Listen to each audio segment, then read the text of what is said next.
3 skills जो कि आपके पास ज़रूर होनी चाहिए अगर आप ज़िंदगी में कुछ उखाड़ना चाहते हो, पैसे कमाना चाहते हो, सफल होना चाहते हो। वो 3 चीज़ें कौन सी हैं? सबसे पहली चीज़ है इफ़ेक्टिव कम्युनिकेशन स्किल्स।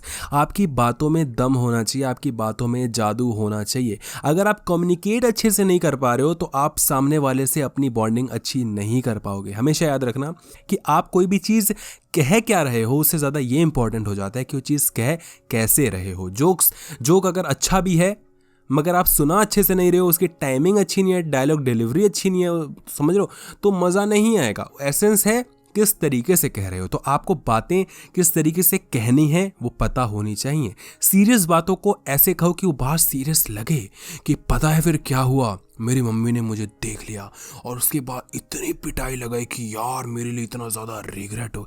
सीरियस बातें को चौंक रहे हो और हंसी मजाक ही कर रहे हो तो यार तुम तो ऐसे ही करती रहते, ऐसे थोड़ी होता है ना। तो मैं दिखा रहा हूँ कि मैं हंस रहा हूँ, मैं ये थोड़ी, तुम तो यार ऐसे ही करती रहती हो, ऐसे थोड़ी होता है। तो यहाँ पे मैं दिखा रहा हूँ कि मैं गुस्सा हूँ।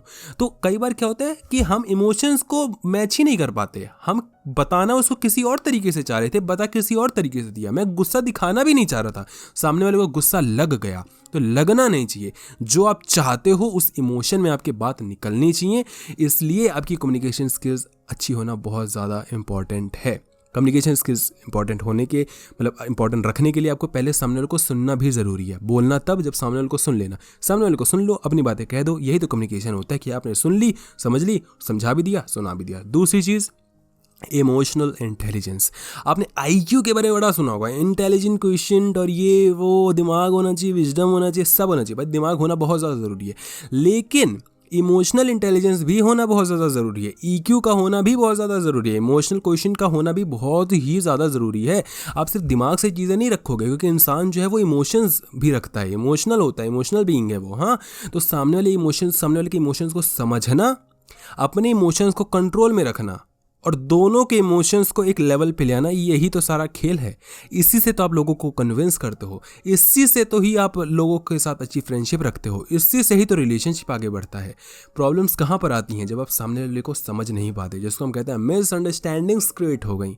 कहाँ से क्रिएट हो गई? हवा से कूदी थी क्या? नहीं, आप समझ नहीं पाए, समझा नहीं पाए। और याद रखना, सामने वाले की गलती कभी मत देना, अपनी गलती ले लेना, क्योंकि ज़िंदगी आपकी है। एक रिलेशनशिप गया तो भी फ़र्क नहीं पड़ता, अगर उसे सीख लोगे तो आने वाली ज़िंदगी में जो रिलेशनशिप होगा, कोई एक रिलेशनशिप होगा, उसको अच्छे से जी पाओगे।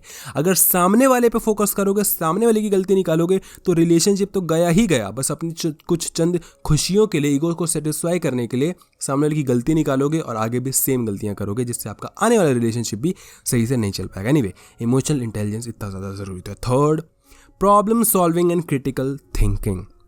वो जो कुछ होते थे ना, क्वांटिटेटिव रीजनिंग्स और ये सारी चीज़ें जो होती थी, हम जब भी करते थे, तो वो बहुत ज़्यादा इंपॉर्टेंट है। उसमें आपका दिमाग लगना इंपॉर्टेंट है।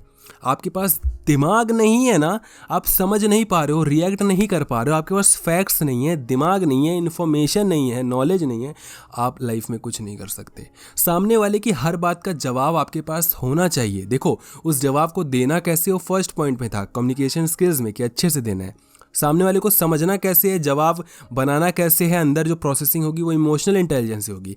और वो कंटेंट कहाँ से लाना है, तो उसके लिए भाई आपको बुक्स रीड करनी पड़ेंगी। बुक्स रीड नहीं करनी, यूट्यूब पे अच्छी वीडियोस देख लो भाई, आर्टिकल्स अच्छे पढ़ लो, अच्छी चीज़ें देखो, समझो, उनको कंज्यूम करो, तभी तो सीखोगे। लेकिन कुछ करना धरना है नहीं, सिर्फ रीलें पेलनी है, तो उससे कुछ भी नहीं होने वाला।